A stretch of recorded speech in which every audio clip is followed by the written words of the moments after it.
Hello दोस्तों, आज हम different types of business entities के बारे में बात करेंगे। इस वक्त जब पूरा विश्व कोरोना वायरस की चपेट में है, काफी लोग अपना खुद का बिजनेस स्टार्ट करना चाहते हैं। वर्क फ्रॉम होम के चलते यह एक नई अपॉर्चुनिटी की तरह सामने आया है। अगर आप भी ऐसा ही सोच रहे हैं तो इस वीडियो के जरिए आप डिफरेंट टाइप्स ऑफ कंपनीज के बारे में जान सकते हैं। चलिए शुरू करते हैं। अगर आप self owned and controlled business शुरू करना चाहते हैं तो सोल प्रोप्राइटर एक अच्छा विकल्प है। इसके और फीचर्स की बात करें तो इजी टू फॉर्म है, इसे किसी लॉ के अंदर रजिस्टर नहीं करना पड़ता, पर हाँ पर्टिकुलर लाइसेंस या certificate as per your business लेना पड़ता है, जैसे स्वीट शॉप के लिए FSI, ट्रेड लाइसेंस एक्सेट्रा। इसमें ओनर ही sole risk bearer and profit recipient होता है। इसमें ओनर की अनलिमिटेड लायबिलिटी होती है, मींस उसके पर्सनल एसेट्स भी यूज किए जा सकते हैं in case of recovery of debt और लॉस। इसमें GST, पैन ये सब रजिस्ट्रेशन नंबर ओनर के नाम पे इशू होते हैं, क्योंकि इसमें कोई सेपरेट लीगल एंटिटी नहीं होती है। इसमें ओनर की डेथ या इंसॉल्वेंसी के कारण इस बिजनेस पे असर पड़ता है। ये बिजनेस स्ट्रक्चर स्पेशलाइज सर्विसेज या स्मॉल बिजनेसेस के लिए बेहतरीन ऑप्शन है, जैसे कि sweet shop, bakery, beauty parlour etcetera. हमारा दूसरा विकल्प है OPC, वन पर्सन कंपनी। ये बिजनेस स्ट्रक्चर सोल प्रोप्राइटर और कंपनी के बेनिफिट्स को मिलाकर बनाया गया है। इसके फीचर्स हैं, ये कंपनीज एक्ट 2013 में रजिस्टर होता है। इसमें वन डायरेक्टर मेंबर की जरूरत पड़ती है। इसकी सेपरेट लीगल एंटिटी होती है। ओनर की लिमिटेड लायबिलिटी होती है। इजी फंडिंग हो जाती है। मिनिमम रिक्वायरमेंट्स है in comparison to other entities. Owner का कंप्लीट कंट्रोल रहता है, इसी वजह से fast decision making and execution हो पाता है। इजी कंप्लायंस है और टैक्स में भी फ्लेक्सिबिलिटी मिली हुई है। ये कंसेप्ट इंडिया में नया है, पर अपने लिमिटेड लायबिलिटी फीचर की वजह से स्टार्टअप्स में काफी पॉपुलर है। दोस्तों, अब हम बात करेंगे अगर आप अपने पार्टनर के साथ बिजनेस स्टार्ट करना चाहते हैं तो आपके पास क्या क्या ऑप्शन है। पार्टनरशिप इंडियन पार्टनरशिप एक्ट 1932 के अंडर गवर्न होती है। इसमें 2 या 2 से अधिक मेंबर्स चाहिए होते हैं। इसका एग्जिस्टेंस लीगल एग्रीमेंट के थ्रू होता है, जिसमें टर्म्स एंड कंडीशंस होती हैं। Sharing of profit and loss between the partners mention होता है। ये पार्टनरशिप लॉफुल बिजनेस के लिए बनाई जाती है with profit motive. Charitable cause के लिए हम पार्टनरशिप नहीं बना सकते हैं। इसमें पार्टनर्स की अनलिमिटेड लायबिलिटी होती है। ट्रांसफर ऑफ इंटरेस्ट करने में रिस्ट्रिक्शन होते हैं। म्यूचुअल एजेंसी रिलेशनशिप होती है, मतलब कि एक पार्टनर अपने दूसरे पार्टनर को रिप्रेजेंट भी करता है और बाइंड भी करता है through his acts. Voluntary registration होता है। लैक ऑफ बिजनेस कंटिन्यूटी होती है, अगर पार्टनर की डेथ हो जाती है या लूनेसी के अंडर बिजनेस नहीं कंटिन्यू होता है और पार्टनरशिप डिसॉल्व हो जाती है। हाउएवर बिजनेस कंटिन्यू कर सकते हैं अगर रिमेनिंग पार्टनर्स नए एग्रीमेंट में एंटर कर जाएं। LLP, ये बिजनेस स्ट्रक्चर पार्टनरशिप की फ्लेक्सिबिलिटी और लिमिटेड लायबिलिटी के बेनिफिट्स को मिलाकर बनाया गया है।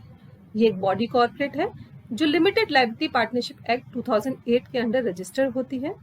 इस पे इंडियन पार्टनरशिप एक्ट 1932 एप्लीकेबल नहीं होता है। Minimum 2 individuals as designated partners चाहिए होते हैं for lawful business and with profit motive. इसका इंटरनल मैनेजमेंट LLP एग्रीमेंट के द्वारा गवर्न होता है। पार्टनर्स की लायबिलिटी लिमिटेड होती है। म्यूचुअल एजेंसी रिलेशनशिप जैसे कि पार्टनरशिप में होता है वो बिटवीन द पार्टनर्स नहीं होता है। ये एंटिटी म्यूचुअल सक्सेशन एंजॉय करती है।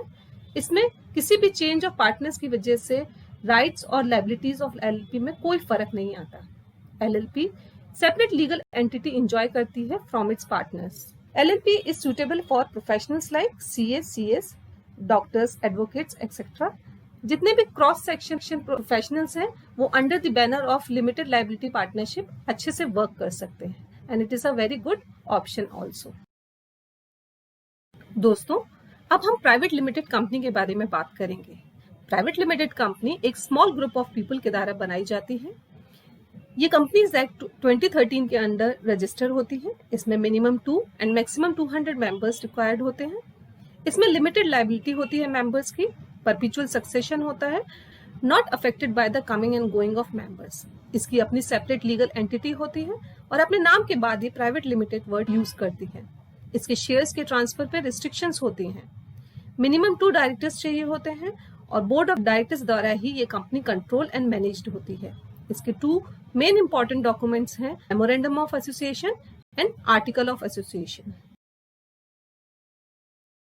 स्मॉल कंपनी ये एक प्रकार की प्राइवेट लिमिटेड कंपनी है।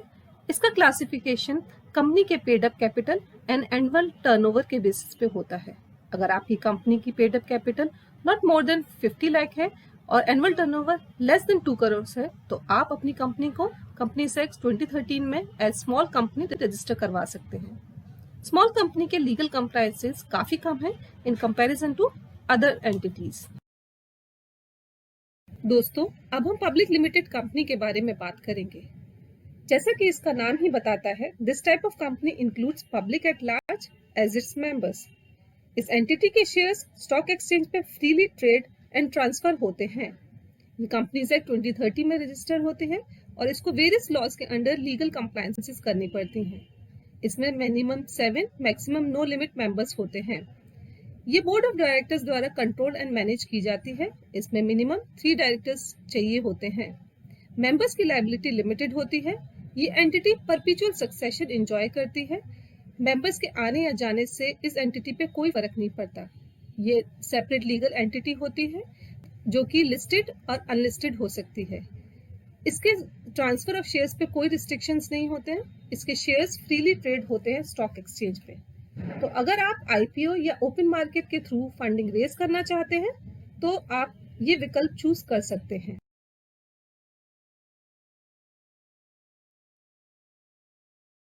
दोस्तों, इस वीडियो में हमने business entities with profit motive के बारे में बताया है। नेक्स्ट वीडियो में हम नॉन प्रॉफिट ऑर्गेनाइजेशंस को कवर करेंगे। Till then, make sure you hit the like button and subscribe our channel to get more videos like this. Thank you.